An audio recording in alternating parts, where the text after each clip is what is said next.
sur la chaîne de fabrication un plat traditionnel français par excellence, le pot-au-feu. Mais un pot-au-feu, version temps moderne. 4 ouvrières travaillent à la chaîne. Tous les ingrédients sont triés, pesés et calibrés. Toutes les portions sont identiques et pèsent 850 grammes. Un peu de sauce et le pot-au-feu est emballé en portions individuelles sous vide.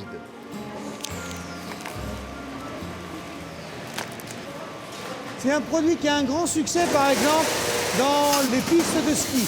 Les gens aiment bien manger un pot-au-feu à la montagne et on peut servir comme ça un pot-au-feu, même dans des conditions pas faciles. Le restaurateur n'aura même pas à faire cuire son plat, Monsieur Houdbin s'occupe de tout.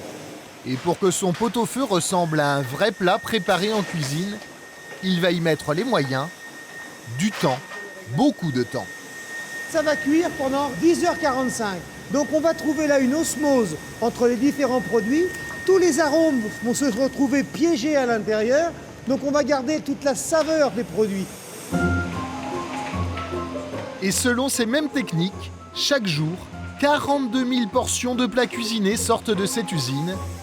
Direction les tables de restaurant. Ce matin, nous avons fabriqué du gigot d'agneau de 7 heures en portions réfrigérées. C'est un produit de restauration de haut de gamme, puisque un gigot de 7 heures, c'est un très beau produit fait avec du gigot. Un suprême de poulet au piment d'Espelette, qui, elle, est, vous voyez, voilà le produit fini en portions individuelles. Et un classique est la blanquette de veau à la crème, avec des morceaux de veau, des carottes et des champignons.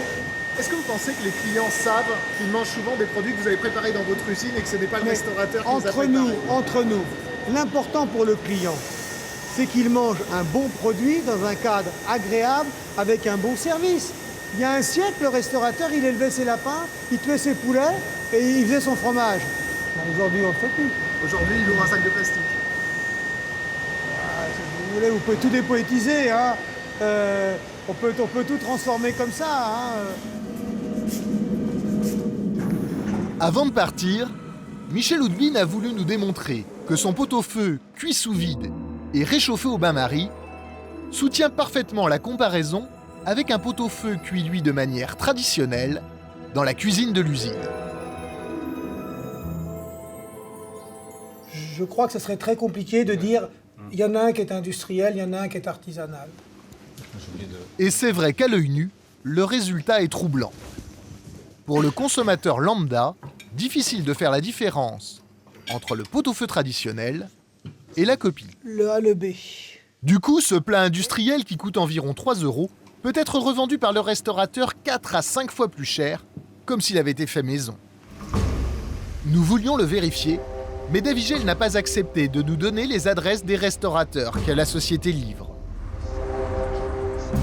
Alors, pour tenter de rencontrer les clients de Davigel, nous avons suivi l'un de ses camions de livraison. Ce matin-là, le livreur va s'arrêter 2 fois, dans une brasserie et un restaurant branché de la capitale.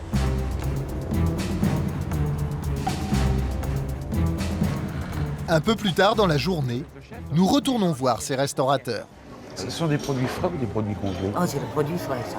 C'est des produits frais? Ah oui, c'est saumon frais. Saumon frais? Oui. Ah ouais. Et par exemple, alors j'ai pris une crème brûlée, c'est pareil, c'est vous qui les faites? Ah oui, c'est nous qui les fait. Vous faites tout ici en fait. Oui. Et pourtant ce matin, moi j'ai vu le camion Davigel vous livrer. Oui, ben là, c'est plutôt pour le personnel. Ah, c'est pour le personnel? Oui, le personnel. Excusez-moi, monsieur, là, c'est pour aller. D'accord. Ici, les surgelés seraient donc réservés au personnel. Deuxième tentative, dans la brasserie. Vous travaillez avec des produits frais? Oui, heureusement. D'accord, pas de surgelé. Rien. D'accord. Et Davigel, qu'est-ce qu'il vous livre, Davigel? Des glaces. Des glaces? Des glaces donc. Beaucoup de glaces pour un mois de décembre. L'utilisation des surgelés dans la restauration est un tabou.